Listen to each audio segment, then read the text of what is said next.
Je me permets de remercier Monsieur le maire, de remercier les organisateurs, de saluer Marianne, conseillère régionale. Comme l'a dit Monsieur le maire, je suis revenue en début de semaine de Rafah. En fait, je me suis rendue avec une délégation interparlementaire transpartisane menée par Éric Coquerel. Donc nous étions des divers élus de gauche et nous voulions nous rendre compte de nos propres yeux de la situation sur place, de la situation à la frontière, aux portes de Gaza, de la situation des Gazaouis, de la situation des bénévoles qui se battent pour aider les Gazaouis. Et si j'ai un mot qui me reste à l'esprit, si je dois garder un mot, c'est le mot colère. Ma colère à moi, elle est nourrie par ce que j'ai pu observer de concret, qui me confirme dans l'idée qu'il y a une volonté de génocide de la part de l'État d'Israël à l'encontre des Gazaouis. Quand je parle d'éléments concrets, je songe par exemple à cette file de camions censés apporter l'aide humanitaire et dont pas un seul camion n'a réussi à passer la frontière durant les 2 heures que nous avons passées sur place. Mais je songe aussi à tous ces produits qui sont entassés dans les entrepôts logistiques du Croissant Rouge que cette organisation nous a fait visiter. En fait, tous ces produits, c'est tout ce qu'Israël a refusé de laisser passer la frontière sous prétexte qu'ils auraient un double usage, qu'ils auraient une potentielle fin militaire.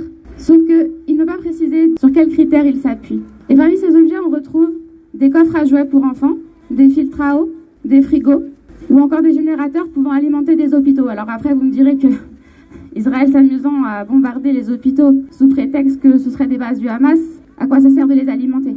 On retrouve aussi il y a même les dates qui ne passent pas à la frontière. Alors peut-être parce que il y a des noyaux à l'intérieur et que ça pourrait servir de projectile. C'est pour vous montrer à quel point on atteint un degré d'absurdité. Mais ma colère à moi, elle est sans commune mesure en fait avec la colère des gens sur place. Marc Lassaoui, il est responsable d'une vraie Europe. Je l'ai maintes fois rencontré à l'Assemblée et à chaque fois il avait l'air préoccupé. Parce que les financements de l'UNRWA ont toujours été compliqués. L'UNRWA, c'est cette agence de l'ONU qui vient en aide aux réfugiés palestiniens. Mais là, quand je l'ai rencontré au Caire, c'était sans commune mesure. Parce que comme ça a été dit, les financements de l'UNRWA sont plus que jamais en péril, dans la mesure où plusieurs pays ont décidé de ne plus le financer. Et si les choses continuent ainsi, à la fin du mois, l'UNRWA fermera ses portes et les Gazaouis seront condamnés. Dans ces circonstances, Marc Lassaoui se dit, mais tous ces efforts pour en arriver là, comment pourrait-il ne pas être en colère? Raphaël Pitti est médecin humanitaire. Il a fait le tour du monde pour sauver des vies. Il a mené une 40aine de missions. Il est ex-Yougoslavie, Tchad, c'est un habitué des zones de guerre. Mais ce qu'il a vu à Gaza, il ne l'avait jamais vu auparavant. Il parle de chaos. Il n'arrive même pas à décrire ce qu'il a vu. Il nous parle notamment de cette femme enceinte, diabétique. Il n'y a pas assez d'insuline. Alors elle se dit qu'elle va diminuer les doses pour tenir le plus longtemps possible. Et puis, elle va moins manger. Comme ça, elle aura plus de chances de tenir. Et du coup, elle tombe dans un coma hypoglycémique. Elle accouche à 7 mois d'un enfant mort-né. Et après, elle meurt à son tour. C'est une histoire qui est glaçante. Et en même temps, c'est une histoire parmi tant d'autres. Comment Raphaël Pitti pourrait-il ne pas être en colère? Roméo est un soignant palestinien. Il passe 24 heures sur 24 à l'hôpital. Et quand on le voit, on n'a pas l'impression qu'il est une personne extrêmement désespérée. En réalité, en dehors de cet hôpital, plus personne ne l'attend. Parce que Roméo n'a plus de famille. Roméo a perdu sa femme, ses enfants, ses parents, ses oncles, ses tantes, ses nièces, ses neveux. Il n'a plus personne. Comme tant d'autres Palestiniens. Comment Roméo pourrait-il ne pas être en colère? Et puis je pourrais vous parler aussi de Jamila, cette femme qui s'est réveillée un jour après que son immeuble a été bombardé. Elle s'est retrouvée dans cet hôpital de El Arish. Elle ne comprend pas. Pourquoi est-ce qu'on a bombardé mon immeuble? Il n'y avait que des femmes et des enfants.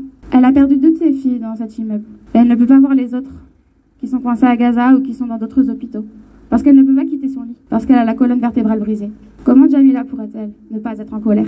Comment toutes ces millions de personnes pourraient-elles ne pas être en colère? Et cette colère n'est pas près de s'éteindre, bien au contraire. Car je garde ces mots en tête, ces mots d'une sénatrice égyptienne que j'ai eu l'occasion de rencontrer, qui m'a dit au Caire, ils peuvent bien tuer tous les Gazaouis, il y aura toujours des Palestiniens dans le monde, et ils seront pleins de colère. Israël n'a rien à gagner à tuer tous les Gazaouis. Cela ne ferait qu'augmenter leur propre insécurité. Car la colère dont je vous parle ne peut être éteinte que par un cessez-le-feu immédiat, permanent. Elle ne peut être éteinte que par la justice pour tout le monde, pour tous les Palestiniens. On ne pourra pas dire Nous ne savions pas. Bravo.